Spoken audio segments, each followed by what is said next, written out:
Alors, mon cher P.O., tu veux me parler d'un de tes amis qui a failli tomber dans un piège. Richard, c'est quelqu'un de connu. Donc, pour les biens de cette chronique, je vais l'appeler Sébastien. Sébastien a vécu une mésaventure aujourd'hui. Il est allé à la banque. Il a changé d'employeur récemment, donc il devait transférer son régime de retraite. Et avant d'amorcer cette chronique, j'ai un avertissement pour tout le monde dans votre véhicule. Il y aura beaucoup de chiffres. Il y aura beaucoup de chiffres, mais une leçon à retenir et une leçon qui pourrait influencer votre patrimoine, donc votre richesse pour les années à venir. Sébastien se pointe, il a un rendez-vous à midi dans son institution financière. Bon, ça part mal, Richard. Le rendez-vous était à midi. Il était rendu midi 15. La porte du conseiller était toujours fermée. Et ce qu'il entendait, c'était le match de hockey dans le bureau. Puis 2-3 gars qui applaudissaient quand le Canada a réussi à égaliser la marque 3-3. Finalement, il décide de cogner. Il rentre dans le bureau. Et là, il se met à regarder, où est-ce qu'il va placer son 90 000 $. C'est pas rien, 90 000 $, Richard. Surtout sur 20 ans, là, ça peut travailler et faire des beaux revenus de retraite. Alors, j'avais suggéré à Sébastien d'investir dans des fonds négociés en bourse. Je lui avais dit, évoque ça à ton conseiller. Tu vas avoir des frais de gestion minimaux qui vont te permettre de maximiser ton rendement. Puis ton 90 000, ça se peut bien qu'à ta retraite, il ressemble à un 250 300 000, un beau petit coussin. Alors, il me rappelle au beau milieu de la rencontre et il me dit, écoute, le conseiller évoque avec moi des frais d'investissement, donc des frais de gestion de 2 %. Puis il me dit que c'est pas une grande différence, 0,3 % ou 2 %. Je lui dis, attention, mon cher, 1 % de frais de gestion sur 20 ans de placement, c'est énorme. Beaucoup de bidou. Alors, j'ai fait l'exercice et là, c'est là qu'arrivent les chiffres. Sébastien a 90 000 $. Mettons qu'on se dit un rendement conservateur de 6 % par année sur une période de 20 ans. Donc, 20 ans, 90 000 $, 6 % par année. S'il a des frais de gestion de 2 %, il va donner à la banque 56 000 $. Aïe, aïe. S'il a des frais de gestion de 0,03 % avec certains fonds négociés en bourse, il va donner 1 000 $ en frais de gestion, 1 050 $. De 0,3 % de frais de gestion à 2 %, tu passes de 1 000 $ à 56 000 $ de frais de gestion sur 20 ans. Donc, grosso modo, ton 90 000, Sébastien, il va ressembler à 287 000 $ si tu as peu de frais de gestion. Sinon, tu vas devoir te contenter de 193 000. Hey, c'est une grosse différence. C'est une énorme différence. Et la grande leçon, malgré cette horde de chiffres, prêtez attention aux frais d'investissement, aux frais de gestion. Est-ce qu'il a changé de conseiller? Il est sorti, il n'a pris aucune décision et il a, à mon avis, pris la bonne décision. C'est simplement... bonne décision qu'il a prise, c'est de t'appeler. C'est de m'appeler et de pas nécessairement accepter le premier produit financier qu'on lui a présenté. Et il a réussi à poser la bonne question, combien ça va me coûter? Et non pas combien je vais... C'est quoi le rendement moyen? C'est quoi l'horizon? Non, mais combien aussi ça va me coûter? Et souvent, on ne pose pas la question à notre conseiller financier. Parce que le pourcentage, ça a l'air de rien, mais là, tu dis, ça va coûter combien? Tu sais, Richard, tu te dis, regarde, 2 %, il n'y a rien là. Oui. Il n'y a rien là, mais au bout de 20 ans, sur 90 000, c'est 56 000 $. C'est 56 000 $ de frais de gestion. Alors, gardez en tête une chose, c'est pas tout le monde qui a nécessairement une connaissance encyclopédique des placements et des investissements. On a souvent le besoin d'être épaulé. À la maison, ceux qui nous écoutent, si vous avez, vous allez voir votre banque comme ça, appelez tout de suite P.O. Zappa. Alors, mon numéro de cellulaire, c'est le 514. Alors, c'est la leçon à retenir. Une leçon à retenir. Mais tu as visité le nouveau Canac à Laval. Je voulais t'en parler, Richard. Tu connais ma passion pour les centres de rénovation et tout le temps que j'y passe la fin de semaine.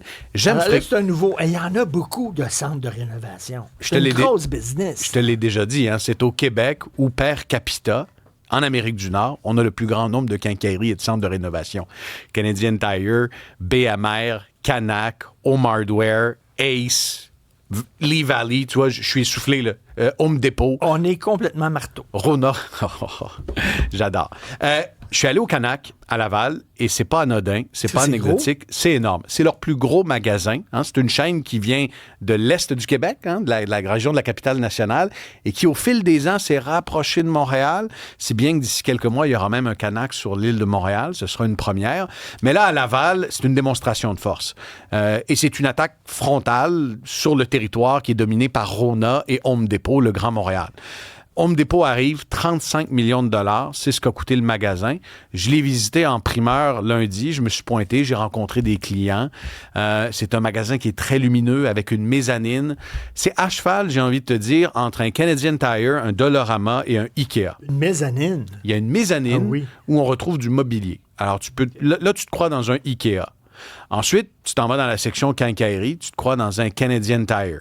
Mais à certains endroits où il y a des articles à prix cassé, là, tu te crois carrément au Dollarama. Et j'ai jasé avec les gens sont venus me voir, puis comment vous trouvez ça, tout ça. Et j'ai posé la question, qu'est-ce que vous recherchez dans un centre de rénovation? Est-ce que c'est l'expérience? Est-ce que c'est le conseil? Ou est-ce que ce sont les prix cassés? Et il n'y a pas une personne qui m'a répondu autre chose que les prix, Richard. Et ça, je pense que c'est... Les prix. Les prix. Avant même les conseils que tu peux avoir, puis tout ça. Là. Absolument.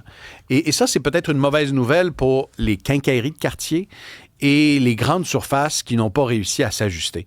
J'ai travaillé dans cette industrie-là il y a plus d'une quinzaine d'années, une vingtaine d'années, et un des arguments de vente, c'était le service. Vous venez, on vous offre du service, vous allez payer peut-être un petit peu plus cher, mais aujourd'hui, dans un contexte inflationniste, où le prix d'un projet de rénovation en 4 ans, selon Statistique Canada, a bondi de 40 %, les gens recherchent les prix, et Canac a cette réputation de casser les prix, parfois au péril de la qualité. Il y a des détracteurs de Canac qui vont dire « Je préfère acheter des outils un petit peu plus haut de gamme qui vont durer plus longtemps et qui vont me coûter plus cher. » Mais je suis convaincu d'une chose, Richard, l'arrivée de Canac dans le Grand Montréal, c'est non seulement le synonyme d'une guerre de territoire, mais c'est clairement une guerre de prix qui va se renforcer dans le secteur de la rénovation.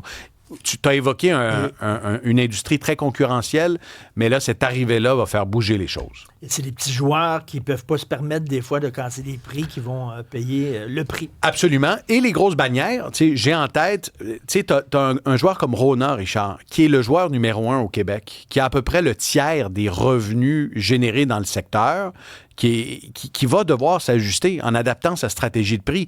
Canac est très fort sur la rentabilité. C'est Canac qui est numéro 1 pour générer des revenus par pied carré. Mais pour ce qui est des parts de marché, le défi de Canac, il est là. Canadian Tire en perd, hein? Canadian Tire se maintient, j'ai envie de te dire, tant en termes de pied carré que de rentabilité. Mais la grande force de Canadian Tire, ce sont ses marques privées.